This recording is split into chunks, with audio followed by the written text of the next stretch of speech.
Last class la engama stop பண்ணோம். Where we stopped in last class, please respond. சொல்லுங்க. So negative screen friction sir. Individual failure, block failure formulas லாம் பார்த்தோம். Okay. You continue with that? Yes sir. Any update from TRB side? Update வந்ததாமா TRB ல இருந்து? No sir. Nothing. Okay, you just prepare. Okay, so எல்லா சப்ஜெக்ட்டும் முடிஞ்சது இல்ல இதோட everything is over. Yes sir, yes sir. So just see, please write as number of mock tests. Okay, so முடிஞ்ச வரைக்கும் mock test நிறைய எழுதுங்க. Okay sir. That will increase your score. So today we'll solve some problems on file. Okay, I'll pose the question. Try this question. The question try பண்ணுங்க. So you need to find ultimate capacity in kilonewton of the pile group. The pile group. So pile group எப்படி பாத்தீங்கன்னா the depth in the 10 meter. Here one pile, here pile again, pile and pile. So center to center வந்து பாத்தீங்கன்னா 1.2 meter center to center spacing. So dia of pile வந்து பாத்தீங்கன்னா 0.4 meter diameter. இது என்ன soil பாத்தீங்கன்னா is clay soil. Cohesion is 40 kilopascal. Phi is equal to 0 degree. So block capacity இருக்குல்ல block failure. Sir. சொல்லுங்க. Sir, இந்த problem last class போட்டோம் sir. 4 problem solve பண்ணோம் sir. Okay. அதுல டவுட் இருக்கா? இல்ல சார் 4 ப்ராப்ளம் மட்டும் சால்வ் பண்ணோம் சார் லாஸ்ட் கிளாஸ். அதுக்கு அப்புறம் கண்டினியூ பண்ணனும் சார். இல்ல நெகட்டிவ் ஸ்கின் ஃபிரிக்ஷன் போன கிளாஸ் எடுத்தமா? Negative skin friction. அதான் சார் 4 ப்ராப்ளம் மட்டும் சால்வ் பண்ணோம். ஓகே. ஓகே, அதுல அன்னைக்கு சால்வ் பண்ணோம் கரெக்ட்டா? Yes sir, yes sir. Yeah, this is a continuation of that. Yes sir. So the block failure வந்து calculate பண்ணோம். So எப்படி calculate பண்ணுவீங்க? So what is the expression? Block failure இருக்கு. CNC into AB plus C into AS. கரெக்ட்டா? So C value என்ன 40. N ஓட value என்ன 9. So bearing ABன்றது என்ன? இந்த bearing area. So what is the bearing area? B into B0 into B0. Correct? Yes sir. B0 into B0. Plus again the value of cohesion is 40 into. So AS அப்படின்றது என்ன? சுத்தி இருக்க the perimeter into length. What is perimeter? 4 into B0 into length of the pile. Correct? 4 into B0 into length of the pile. So what is the length of the pile? What is the length? 10 meters. 10. So 40 into 9 into B0 எவ்வளோ? What is B0? Diameter 0.4. B0 எவ்வளோ வரும்? See, is 1.2 meter center to center. சரி, பாதி டயா வந்து 0.2. இது பாதி டயா 0.2. அப்ப add பண்ணீங்கன்னா 1.4. 1.4. 4 into 1.6. Correct? Good. Yes. 1.6. 1.6 plus 40 into 4 into 1.6 into 10 is equal to, take down this. So what is the answer? Solve this and say me the answer. That's it. 3481.6. 3481.6 kilonewton. Yes sir. Is it clear? புரியுதா? Yes sir, yes sir. You copy பண்ணிட்டீங்களா? Copied sir. Yes, now we'll move to next question. Question, okay. Post பண்றேன் question. Question number 20. தெரியுதாமா? Can you see question number 20? Please respond. Question number 20. Yes sir, yes sir. Yes sir. Please take down. Sir. Same, ma? Yeah. Sir இந்த சம்ஸ்லாம் last கிளாஸ்ல solve பண்ணிட்டோம் sir. Sums solve பண்ணிட்டு தான் concept பார்த்தோம் sir நம்ம. ஃபைலா? Yes sir. நான் ஃபர்ஸ்ட் போட்ட சம்மே பார்த்திருந்தோம், இந்த சம்மே போட்டிருக்கோம் சார். 4 சம் சால்வ் பண்ணியிருக்கோம் சார். அதுக்கப்புறம் தான் கான்செப்ட் சொன்னீங்க சார். சம் எதுவுமே இல்லையா? இந்த சம்லாம் பார்த்துட்டோம் சார். ஓகே. லாஸ்ட் இப்போ போன சம்மும் பார்த்துட்டோம் சார், இந்த சம்மும் பார்த்துட்டோம் சார் லாஸ்ட் கிளாஸ்ல. உங்க ஃபைல் ஃபுல்லா முடிஞ்சதா? Yes sir. 4 சம் போட்டோம் ஃபைல் ரிலேட்டடா. அதுக்கப்புறம் தான் நெகட்டிவ் ஸ்கின் ஃபிரிக்ஷன் கான்செப்ட் சொல்லிட்டு அது ஃபார்முலாஸ்லாம் சொல்லிட்டு வைண்ட் அப் பண்ணோம் sir last class. Please try every problems, okay? Okay sir. Get an ESC. We can move to the next topic, last topic, the soil exploration. Okay sir. See, soil exploration என்ன கேட்பாங்க அப்படின்னா, students, can you hear me? கேக்குதா? Yes sir, yes sir. Yeah. So இதுல வந்து என்ன கேட்போம் அப்படின்னா, the samplers கேட்பாங்க. ஓகே, samplers வந்து எந்தெந்த சாம்பிளர் வந்து எதுக்கு யூஸ் பண்ணணும் அப்படின்றது கேட்பாங்க. அது ஏரியா ரேஷியோ, ஓகே, ஏரியா ரேஷியோல இருக்கணும் ஓகே அப்படின்னு கேட்போம். நெக்ஸ்ட் வந்து SPT கேட்போம், standard penetration test. That's it. SPT, area ratio, sampler. So இது மட்டும் படிச்சீங்கனாலே போதும். Let us discuss everything one by one. Fine. Listen here. First வந்து significant depth அப்படின்னா என்னன்னு பார்க்கலாம். What is significant depth? Anyone? Significant depth அப்படின்னா என்ன? What is significant depth? வெறுமனே சொல்லி கொடுத்துருக்காமா? சாயிலே சொல்லி கொடுத்துருக்கேன் significant depthனா என்னன்னு. Just recollect. மறந்து போச்சா? Respond. Okay, fine. So listen here. See, significant depth அப்படின்னா அந்த இடத்துல வந்து பாத்தீங்க அப்படின்னா, see இப்போ வந்து இங்க ஃபவுண்டேஷன் இருக்கு. So significant depthல தான், ஓகே, significant depthல தான் செட்டில்மெண்ட்டும் shear stressம் அதிகமா இருக்கும். Settlement and shear stress will be more. சரியா? So அந்த ஃபவுண்டேஷனுக்கு கீழே அந்த பாயிண்ட்ல தான் செட்டில்மெண்ட்டும் shear stress ரெண்டுமே எப்படி இருக்கும்? அதிகமா இருக்கும். சரியா? சோ அதுதான் வந்து சிக்னிபிகன்ட் டெப்த் அப்படின்னு சொல்லுவேன்.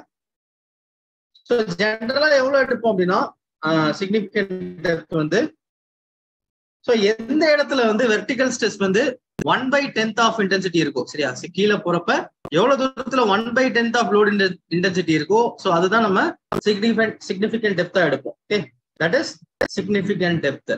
ஸோ நெக்ஸ்ட் வந்து பாத்தீங்கன்னா, is it clear? So significant டெப்த்னா இதுதான். சிக்னிபிகன்ட் டெப்த்னா அந்த ஃபவுண்டேஷன் கீழே அந்த பாயிண்ட்ல செட்டில்மெண்ட்டும் ஷியர் ஸ்ட்ரெஸும் ரொம்ப அதிகமா இருக்கும். புரிஞ்சுதா? Clear? Yes sir, yes sir.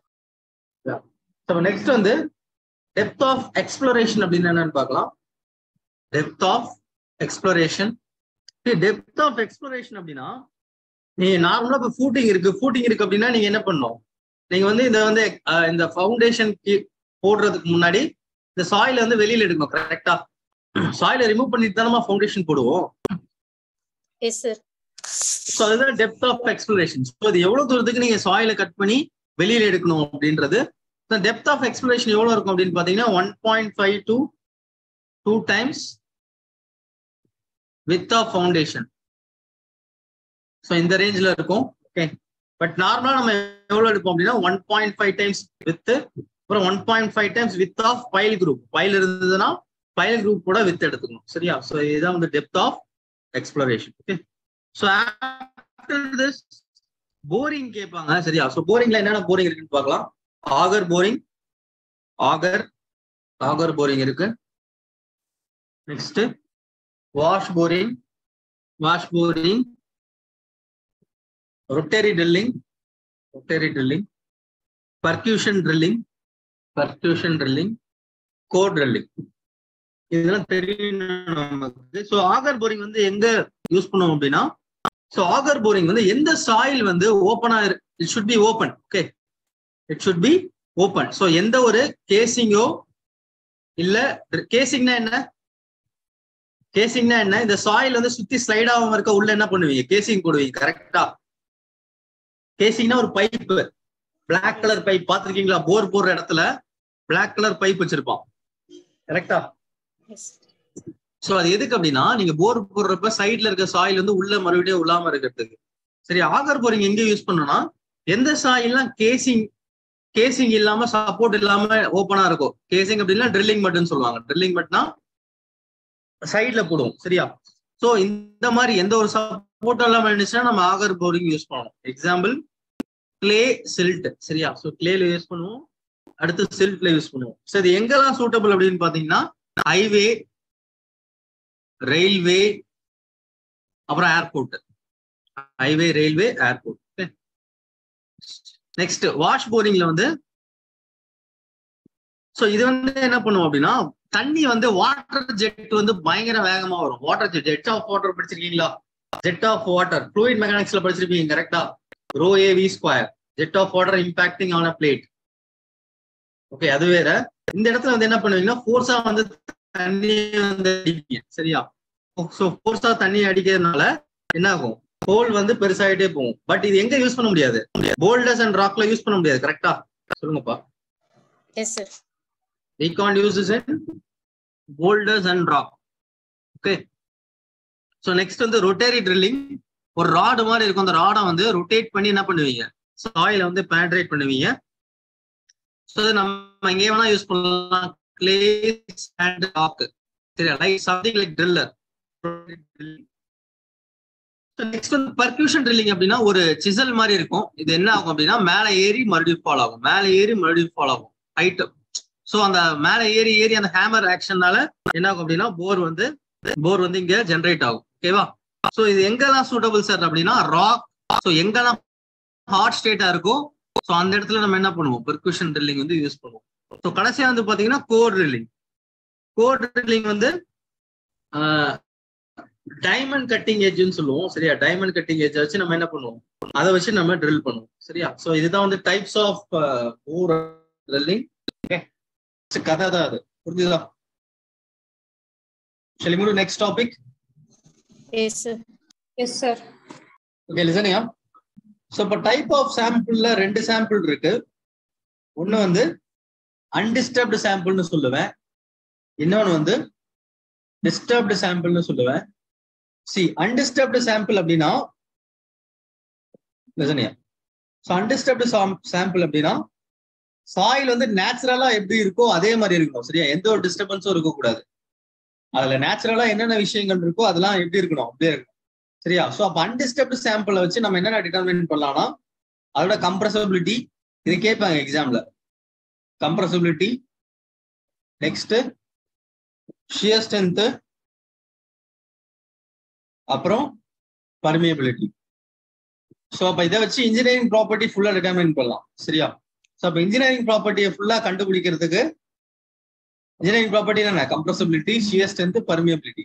So அந்த சாயில் வந்து நேச்சுரலா இருந்தா மட்டும் தான் நம்ம என்ன பண்ண முடியும்? அதை கண்டுபிடிக்க முடியும். So this will happen in case of undisturbed sample. இதுவே டிஸ்டர்ப்டு சாம்பிள்னா அந்த சாயில் வந்து எதனால டிஸ்டர்ப் ஆயிடுச்சு, எதனால அந்த இடத்துல லோட் கொடுக்கறதுனால, இல்ல வாட்டர் கண்டென்ட் மாறி இருக்கலாம், இல்ல டெம்பரேச்சர் மாறி இருக்கலாம், இல்ல ப்ரெஷர் மாறி இருக்கலாம். ஸோ அப்ப அந்த சாம்பிள் வந்து நேச்சுரல் ஸ்டேட்ல இல்லை அப்படின்னா அது டிஸ்டர்ப் சாம்பிள். ஸோ இதை வச்சு நம்ம என்ன கண்டுபிடிக்கலாம் அப்படின்னா index properties. What is index properties? Index ப்ராப்பர்ட்டினா என்ன? அதோட சைஸ். கரெக்டா? சைஸ் என்ன? சைஸ் கண்டுபிடிக்கலாம். வேற என்ன கண்டுபிடிக்கலாம்? இண்டெக்ஸ் ப்ராப்பர்ட்டியா? அதோட கன்சிஸ்டன்சி லிமிட். கரெக்டா? ஸோ அதெல்லாம் இண்டெக்ஸ் ப்ராப்பர்ட்டில வரும். ஸோ அப்போ டிஸ்டர்ப்டு சாம்பிள் வச்சு நம்மளால என்ன ப்ராப்பர்ட்டி கண்டுபிடிக்க முடியும்? Index property. அன்டிஸ்டர்ப்டு சாம்பிள் வச்சு நம்மளால இன்ஜினியரிங் ப்ராப்பர்ட்டி கண்டுபிடிக்க முடியும். Okay, very important. இது எக்ஸாம்ல கேட்பாங்க. சரியா? ஸோ அப்போ அடுத்து இப்போ இந்த சாம்பிளர் வச்சு கேட்பான். Very important லெசனியா. ஸோ இது வந்து சாம்பிளிங் டியூப்னு சொல்லுவேன். இது வந்து கட்டிங் எட்ஜ். ஸோ இது வந்து D1. Okay, this is what? D1. Next இது வந்து D2. ஸோ கட்டிங் எட்ஜோட இன்னர் டயா என்ன? கட்டிங் எட்ஜோட இன்னர் டயா வந்து D1. கட்டிங் எட்ஜோட அவுட்டர் டயா வந்து D2. சாம்பிளிங் டியூபோட இன்னர் டயா வந்து D3. சாம்பிளிங் டியூபோட அவுட்டர் டயா வந்து D4. ஸோ இப்போ இதுல ஏரியா ரேஷியோ அப்படின்றது என்ன அப்படின்னா இப்ப சாயில் எங்க கட் ஆகும்? இந்த சோன்ல தானே கட் ஆகும். அப்படியே இங்க வரையறேன். இதானப்பா கட் ஆகும் சொல்லுங்க.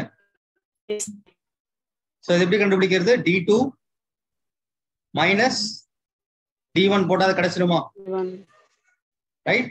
So area ratio is given by D2 square minus D1 square with respect to D1 square to 100. நிறைய எக்ஸாம்ல கேட்டிருக்கான்.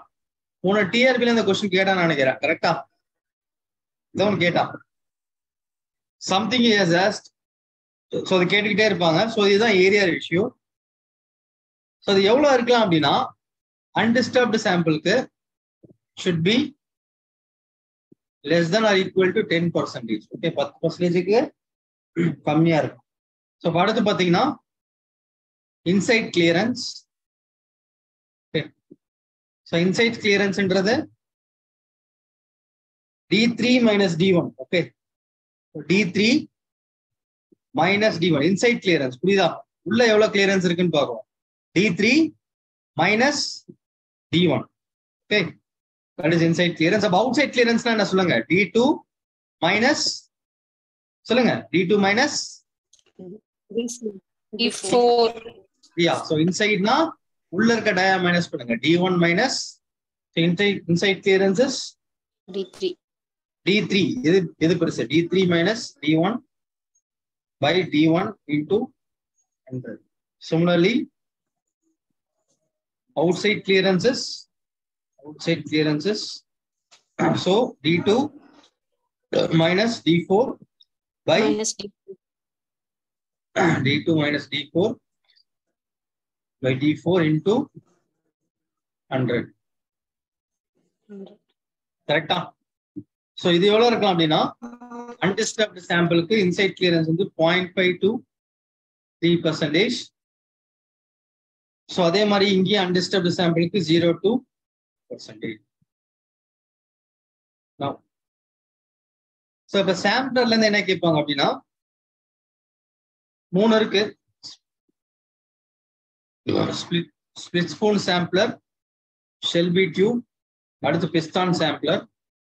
ஸோ ஸ்பிளிட் ஸ்பூன் சாம்பிளர் வந்து எதுக்கு யூஸ் பண்ணுவோம் அப்படின்னா டிஸ்டர்ப்டு சாம்பிள் அப்டைன் பண்ண யூஸ் பண்ணுவோம். Very important. இப்போ டிஸ்டர்ப்டு சாம்பிள் வேணும் அப்படின்னா சாம்பிளர் வச்சுதான் மண் எடுப்பீங்க. கரெக்டா? சாம்பிளர்னா அந்த மண் எடுக்கிற மாதிரி இருக்கும் ஒரு டிவைஸ். ஷெல்பி டியூப் எதுக்கு யூஸ் பண்ணுவோம் அப்படின்னா undisturbed sample of clay. Undisturbed sample of clay. Next piston sampler எங்க யூஸ் பண்ணுவோம் அப்படின்னா அகைன் நெக்ஸ்ட் பிஸ்டான் சாம்பிள் வந்து undisturbed sample from soft and sensitive clay. So இதுல ரெண்டு வந்து எதுக்கு யூஸ் பண்றோம்? அன்டிஸ்டர்ப்டு எடுக்க. எது? Shelby tube and piston sampler. So sensitive கிளேனா யூஸ் பண்றோம், கிளே அப்படின்னா ஷெல்பி டியூப் யூஸ் பண்றோம். Disturbed sample for removing disturbed sample we are using split spoon sampler. Okay. Is it clear? That's it. Yes sir. So next என்ன இம்பார்ட்டண்டா கேட்பாங்க அப்படின்னா SPT கேட்பான். So SPT அப்படின்னா standard penetration test. சரியா? So போரோல என்ன பண்ணுவோம் அப்படின்னா ஸ்பிளிட் ஸ்பூன் சாம்பிளர் வச்சு நம்ம பண்ணுவோம். இது வந்து பாத்தீங்கன்னா சைட்ல கண்டக்ட் பண்றது. இது எதுக்குன்னா this is especially for cohesionless soil. So cohesionless சாயிலுக்கு பண்றது. இது நமக்கு என்னத்தை கொடுக்கும் அப்படின்னா ரிலேட்டிவ் டென்சிட்டி கொடுக்கும். சரியா? ஸோ எந்த அளவுக்கு வந்து அது காம்பாக்ட் ஆயிருக்கு. ரிலேட்டிவ் டென்சிட்டின்றது என்ன? ஒரு சாயில் வந்து எந்த அளவுக்கு காம்பாக்ட் ஆயிருக்கு அப்படின்றத தெரிஞ்சுக்கிறது தான் என்ன ரிலேட்டிவ் டென்சிட்டி. கரெக்டா? So this gives an idea of relative density ID. Okay. So அப்ப SPTன்றது என்ன? It is an ஒரு சைட்ல நடக்கிற டெஸ்ட். ஸோ அப்ப கொகஷன்லெஸ் சாயிலுக்கு யூஸ் பண்றோம். இதை வச்சு நம்ம என்ன பண்ணலாம்? ரிலேட்டிவ் டென்சிட்டி எவ்வளோ அப்படின்றத கண்டுபிடிக்கலாம். என்ன அப்படின்னா இப்போ சாயில் இருக்குன்னு வைங்களேன், ஒரு 30 சென்டிமீட்டர் வந்து பெனட்ரேட் ஆகிறதுக்கு எத்தனை நம்பர் ஆஃப் ப்ளோஸ் வந்து தேவைப்படுதோ அதுதான் என்ன SPT. புரியுதா? Are getting my point? Yes sir. எவ்வளவு பெனட்ரேட் ஆகணும்? 30 centimetre.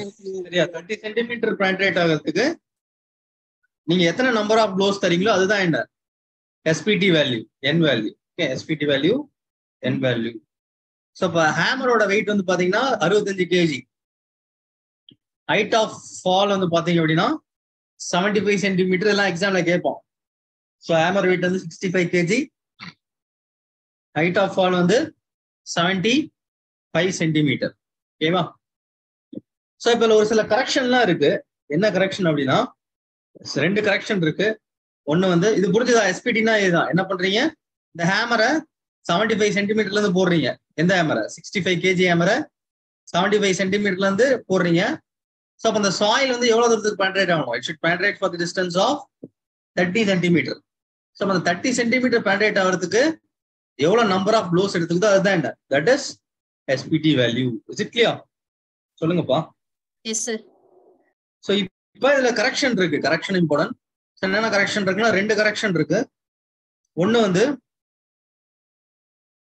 Correction for N value. Correction for N value. So ஒன்னு பாத்தீங்கன்னா ஓவர் பர்டன் ப்ரெஷர் கரெக்ஷன், இன்னொன்னு வந்து பாத்தீங்கன்னா dilatancy correction. See, no, answer me. Okay. So இப்போ எஸ்பிடி பண்ற ஒரு சைட்ல, சரியா, ஒரு சைட் இருக்கு, எஸ்பிடி பண்றேன். ஸோ இப்போ நான் என்ன பண்றேன்னா மேலே எஸ்பிடி பண்றேன், சரியா. ஸோ அடுத்த கேஸ்ல என்ன பண்றேன் அப்படின்னா, ஸோ ஃபர்ஸ்ட் கேஸ்ல மேலேயே பண்றேன் எஸ்பிடி டெஸ்ட். ஸோ அடுத்து ஒரு 5 மீட்டர் கீழே போயிட்டு இந்த இடத்துல எஸ்பிடி பண்றேன்.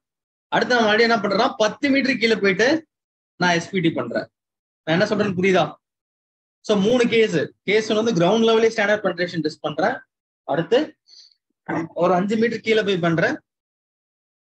அடுத்து ஒரு 10 மீட்டர் கீழே போய் பண்றேன், சரியா. இப்படி இருக்கச்ச எந்த இடத்துல ஓவர் பர்டன் பிரஷர் வந்து கரெக்ட் அதிகமா இருக்கும், எங்க கம்மியா இருக்கும்? ஓவர் பர்டன் பிரஷர்னா எஃபெக்டிவ் டெஸ்ட் கம்மியா இருக்கும் சார்.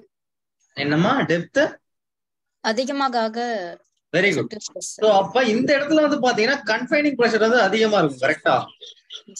ஏன்னா ஓவர் பர்டன் பிரஷர்னால. அப்ப எனக்கு என் வேல்யூ என்ன ஆயிடும்? அதிகமாயிடுமா? ஏன்னா இந்த இடத்துல வேர்க்கனே சாயில்ல வந்து பிரஷர் இருக்கு அதிகமா.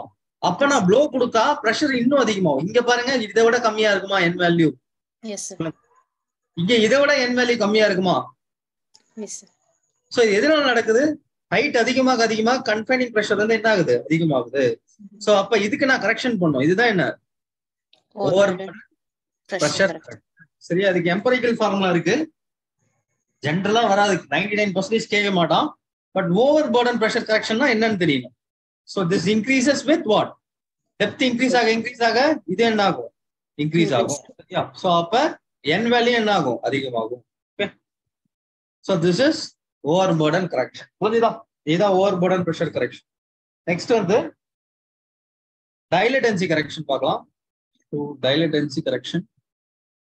பில்டிங் மெட்டீரியல் மறுபடியும் அட்டெண்ட் பண்றீங்களா? எல்லாம் ஃபுல் ஃபிளெஷ்டா இது படிக்கிறீங்களா டிஆர்பிக்கு? Yes sir. Good good. Ramya, நீங்க உங்களுக்கு டிஎன்பிசி ஏ ஏதாவது கிடைச்சிருக்கா? சார் எதுவும் இல்ல sir. But he said that someone has cleared TNPC something like that. இல்லையா? சார் இல்ல சார், நான் இல்ல சார். ஓகே, டைலேட்டன்சி கரெக்ஷன் பார்க்கலாம். இப்போ டைலேட்டன்சி கரெக்ஷன் அப்படின்னா, ஒருவேளை எஸ்பிடி நடத்துறீங்க, சரியா? சோ இந்த இடத்துல வாட்டர் டேபிள் இருக்குன்னு வைங்களேன். சோ இப்போ வாட்டர் டேபிள் இருந்தது அப்படின்னா நீங்க தர லோடு வந்து ஃபுல்லா வந்து சாயில் எடுத்துக்காது, கரெக்டா? கொஞ்சம் சாயில் வந்து என்ன, நீங்க தர லோட வந்து ஃபுல்லா சாயில் எடுத்துக்காது. அந்த லோடு வந்து கொஞ்சம் அந்த போர் வாட்டருக்கும் போகும், கரெக்டா? சோ அப்போ வாட்டர் டேபிள் கீழே இருந்துச்சுன்னா நம்ம என்ன பண்ணணும்னா டைலேட்டன்சி கரெக்ஷன் பண்ணணும். ஏன்னா அந்த வாட்டர் டேபிள் எஃபெக்ட் வந்து இந்த டெஸ்ட்டை வந்து அஃபெக்ட் பண்ணும். இது கேட்பான். ஸோ என் வேல்யூ வந்து 15 விட கிரேட்டரா இருந்ததுன்னா நம்ம என்ன பண்ணோம்? என்ன கரெக்ஷன் பண்ணோம்? Dilatancy correction. Okay. So what is the corrected value? 15 plus NR சொல்லுங்க மைனஸ் 15/2. ஸோ இது எப்போ அப்படின்னா when the n value is greater than 15. இது வந்து ரெக்கார்டட் வேல்யூ, இது வந்து கரெக்டட் வேல்யூ. இல்ல n வந்து ரெக்கார்டட் வேல்யூ வந்து less than or equal to 15 இருக்கு அப்படின்னா நீங்க என்ன பண்ணிக்கலாம்? அதையே எடுத்துக்கலாம். Okay. So So 15 தாண்டிடுச்சுன்னா you should go for correction. What is the correction? 15 plus NR minus 2. Is it clear? Yes, sir. Okay. So next போலாம்.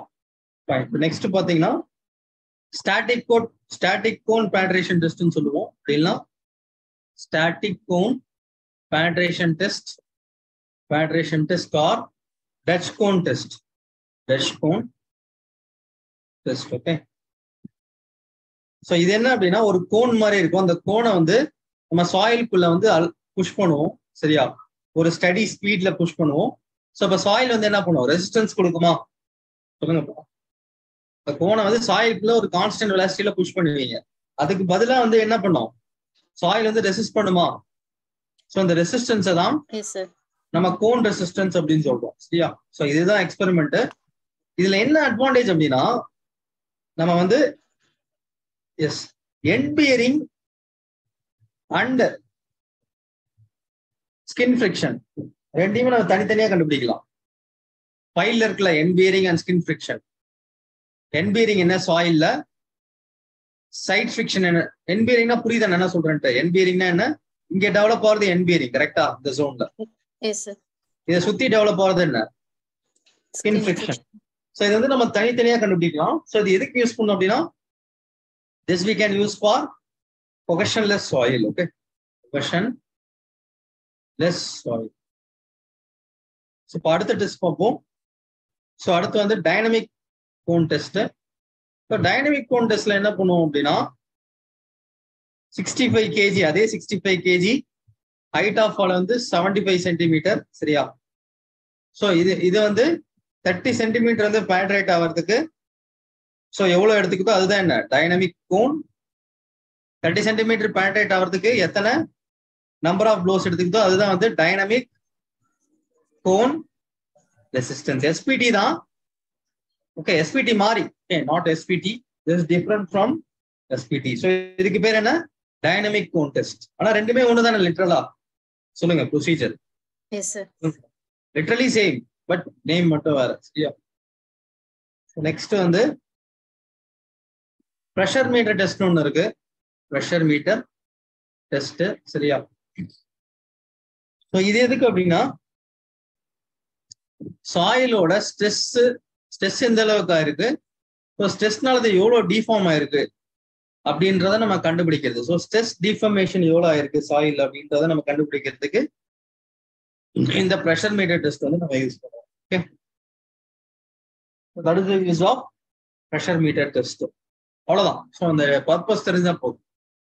நெக்ஸ்ட் பாயிண்ட் பார்த்தீங்கன்னா செய்ஸ்மிக் ரிஃப்ராக்ஷன் மெத்தட்னு சொல்லுவேன். ஸோ இந்த செய்ஸ்மிக் ரிஃப்ராக்ஷன் மெத்தட் வச்சு நம்ம என்ன பண்ணுவோம் அப்படின்னா சப்சாயில் இன்வெஸ்டிகேஷன், சாயில வந்து இன்வெஸ்டிகேட் பண்றதுக்கு யூஸ் பண்ணுவோம். ஓகே, சாயில் எப்படி இருக்கு அப்படின்றது. இந்த மெத்தட் நம்ம எப்போ யூஸ் பண்ண முடியாது அப்படின்னா ஸோ மேல வந்து ஹார்டான லேயர் இருக்கு. ஓகே, சாயில் வந்து ஹார்டா இருக்கு. இதுக்கு கீழே ஒரு சாஃப்ட் லேயர் ஆஃப் சாயில் இருக்கு. ஓகே, அதே சமயத்துல ஹார்ட் லேயர் வந்து இங்க செய்ஸ்மிக் வெலாசிட்டி வந்து செய்ஸ்மிக் வெலாசிட்டி அப்படின்னு சொல்லுவோம். செய்ஸ்மிக் வெலாசிட்டி இங்க அதிகமாகும். செய்ஸ்மிக் வெலாசிட்டி இந்த இடத்துல கம்மியாகவும் இருந்தது அப்படின்னா ஸோ இந்த அக்கேஷன்ல மட்டும் நான் செய்ஸ்மிக் ரிஃப்ராக்ஷன் யூஸ் பண்ண முடியாது. செய்ஸ்மிக் ரிஃப்ராக்ஷன்னா அதை வச்சு சப்சாயில் வந்து எப்படி இருக்கு அப்படின்னு பார்ப்போம். Something like scanning. இப்போ நம்ம உடம்புக்கு எப்படி ஸ்கேன் பண்றோம், அல்ட்ராசவுண்ட் ஸ்கேன் உள்ள இருக்கிறது தெரியுதா? அதே மாதிரிதான் செய்ஸ்மிக் ரிஃப்ராக்ஷன் வச்சு நம்ம சப்சாயில் எப்படி இருக்கு அப்படின்னு இன்வெஸ்டிகேட் பண்ணுவேன். சரியா? ஸோ இது நம்ம எப்போ யூஸ் பண்ண முடியாது அப்படின்னு பார்த்தீங்கன்னா மேல வந்து hard layer followed by soft layer. So இங்க வந்து செய்ஸ்மிக் வெலாசிட்டி அதிகமாகும். இது கம்மியாகவும் இருந்துச்சுன்னா we can't use this. Okay, so next வந்து சாயில் ஸ்டெபிலைசேஷன். ஸோ எத்தனை இருக்குன்னு பார்த்தீங்கன்னா மெக்கானிக்கல் ஸ்டெபிலைசேஷன் இருக்கு, சிமெண்ட் ஸ்டெபிலைசேஷன் இருக்கு, லைம் ஸ்டெபிலைசேஷன் இருக்கு, கடைசியா வந்து கெமிக்கல் ஸ்டெபிலைசேஷன் இருக்கு.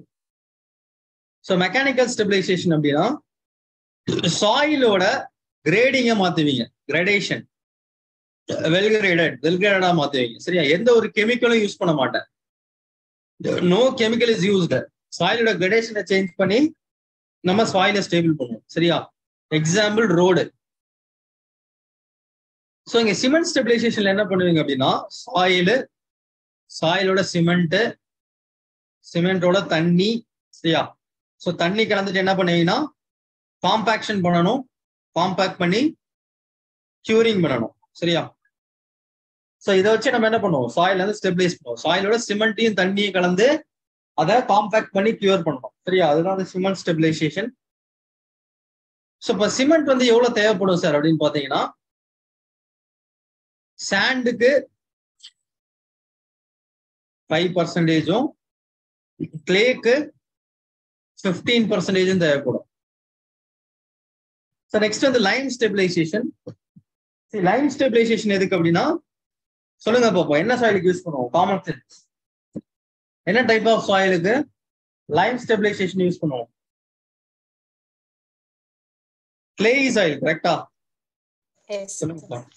So for clay, so clay soil use பண்ணுவோம். sandy soil க்கு இது எஃபெக்டிவ் கிடையாது, நாட் எஃபெக்டிவ், ரியாக்ட் ஆகாது. ஸோ கிளேக்கு மட்டும் தான் யூஸ் பண்ணுவோம். இதனால என்ன ஆகும்னா, லிக்விட் லிமிட் வந்து குறையும், கிளேயோட liquid limit. So liquid limit குறையும், பிளாஸ்டிக் லிமிட் வந்து இன்க்ரீஸ் ஆகும். சரியா? ஸோ அப்ப பிளாஸ்டிசிட்டி இண்டெக்ஸ் என்ன ஆகும்? What is plasticity index? Liquid limit minus plastic limit. So இப்போ லிக்விட் லிமிட் குறையுது, பிளாஸ்டிக் லிமிட் இன்க்ரீஸ் ஆகுதுன்னா பிளாஸ்டிசிட்டி இண்டெக்ஸ் வந்து குறையுமா அதிகமாகும்? குறையும் சார். அந்த எஃபெக்ட் கேட்போம். லைம் ஸ்டெபிலைசேஷன்னால கிளேல என்ன ஆகும் அப்படின்னா, liquid limit will decrease, plastic limit will increase, அந்த பிளாஸ்டிசிட்டி இண்டெக்ஸ் வில் டிக்ரீஸ். புரியுதா? இம்பார்ட்டன்ட். ஸோ நெக்ஸ்ட் கெமிக்கல் ஸ்டெபிலைசேஷன்ல என்ன யூஸ் பண்ணுவீங்க அப்படின்னா, கால்சியம் குளோரைடு, சோடியம் குளோரைடு, அடுத்து சோடியம் சிலிகேட்ஸ், இதெல்லாம் யூஸ் பண்ணி சாயில் ஸ்டெபிலைசேஷன் பண்ணுவீங்க. Okay. So apart from this ஒரு சில கிரவுண்ட் இம்ப்ரூவ்மெண்ட் டெக்னிக் இருக்கு. என்னென்ன கிரவுண்ட் இம்ப்ரூவ்மெண்ட் டெக்னிக் இருக்குன்னா, ஃபர்ஸ்ட் வந்து எலக்ட்ரோ ஆஸ்மோசிஸ் சொல்லுவேன். எலக்ட்ரோ ஆஸ்மோசிஸ் இது எதுக்குன்னா, சாஃப்ட் கிளேக்கு யூஸ் பண்ணுவோம். நெக்ஸ்ட் வந்து வைப்ரோ ரொட்டேஷன் டெக்னிக், பேர் மட்டும் தெரிஞ்சுக்கோங்க போதும். வைப்ரோ ரொட்டேஷன் டெக்னிக் இது எதுக்கு அப்படின்னா, for compacting loose sandy soil. சரியா? ஒரு சாண்டி சாயில் வந்து லூஸா இருக்கு அப்படின்னா அதை காம்பாக்ட் பண்றதுக்கு நம்ம யூஸ் பண்ற டெக்னிக் தான் வைப்ரோ ரொட்டேஷன் டெக்னிக். அடுத்து வந்து டெராப்ரோப் மெத்தட், ரெண்டுமே ஒண்ணுதான். டெராப்ரோபும் வைப்ரோ ரொட்டேஷனும் ஒண்ணுதான், பேர் மட்டும் தான் வேற. ஓகே. ஸோ நெக்ஸ்ட் வந்து பாத்தீங்கன்னா லைம் பைல்ஸ் சொல்லுவேன். Lime piles. ஸோ இதை எங்க யூஸ் பண்ணுவோம்னா, எப்ப வந்து கிளேக்கு வந்து மாய்ஸ்சர் கண்டென்ட் வந்து அதிகமா இருக்கும், அப்ப நம்ம இந்த லைம் பைல்ன்ற இந்த மெத்தடை யூஸ் பண்ணணும். ஸோ நெக்ஸ்ட் வந்து ஸ்டோன் காலம். ஸோ ஸ்டோன் காலம் வந்து பீரிங் கெப்பாசிட்டியை இன்க்ரீஸ் பண்ண யூஸ் பண்ணுவோம். ஸோ அடுத்து வந்து செட்டில்மெண்ட்டை குறைக்கிறதுக்கு, கிளே வந்து ரொம்ப செட்டில் ஆகுது, ஓகே, கிளே வந்து ரொம்ப செட்டில் ஆகுது அப்படின்னா அப்ப கிளேயோட செட்டில்மெண்ட்டை குறைக்கிறதுக்கும் அதோட பீரிங் கெப்பாசிட்டி இன்க்ரீஸ் பண்றதுக்கும் நம்ம யூஸ் பண்றதுதான் ஸ்டோன் காலம். ஸோ கடைசியா வந்து பாத்தீங்கன்னா Jio textile. So Jio textile வந்து என்ன சொல்றதுன்னா, ஒரு ரெயின்ஃபோர்ஸ்மெண்ட் மாதிரி கொடுப்பீங்க கீழே. சரியா? அந்த ரெயின்ஃபோர்ஸ்மெண்ட் வந்து என்ன பண்ணும் அப்படின்னா சாயில வந்து இம்ப்ரூவ் பண்ணும். Okay. So these are the what topics under soil explanation. இதை மட்டும் படிங்க, இதுவே போதும். புரிஞ்சுதா? பாயிண்ட்ஸ் எல்லாம் போஸ்ட் பண்ணவா? Yes sir. That is the end of your foundation. Okay. Foundation முடிஞ்சது. It will post the point. Can you see the points? Can you see the points? சொல்லுங்கப்பா. Yes sir. Yes sir. Complete பண்ணீங்களாப்பா? Completed? Next point. Next point போலாமா? Shall we move to next point?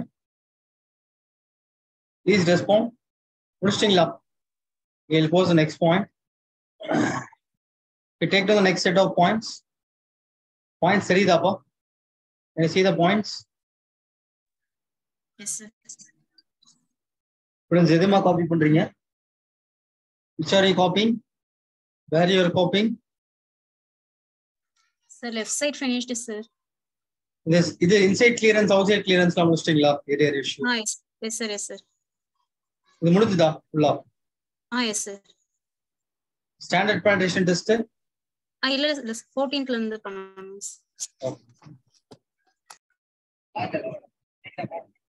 Left side copy பண்ணிட்டீங்களாமா? You copied left side? Yes, sir. Yes, sir. Students completed? Complete பண்ணிட்டீங்களா? Overburden correction. Yes, sir. Case count பண்ணனும். Sir, 16 ல இருந்து வச்சா okay, sir. Students completed? Yes, sir. What was the next point? Can you see the next points? Respond. Saridama? Yes, sir. Yes, sir. It's completed. Yes, sir. Okay, that's it. So that is the end of syllabus. Okay. So all the best for your exam. All your exam. Okay, do well. Sir, 1 minute ground improvement. Final wings. Prepare well for your exam. Okay. All the best. Do well. Thank you, sir. Thank you so much.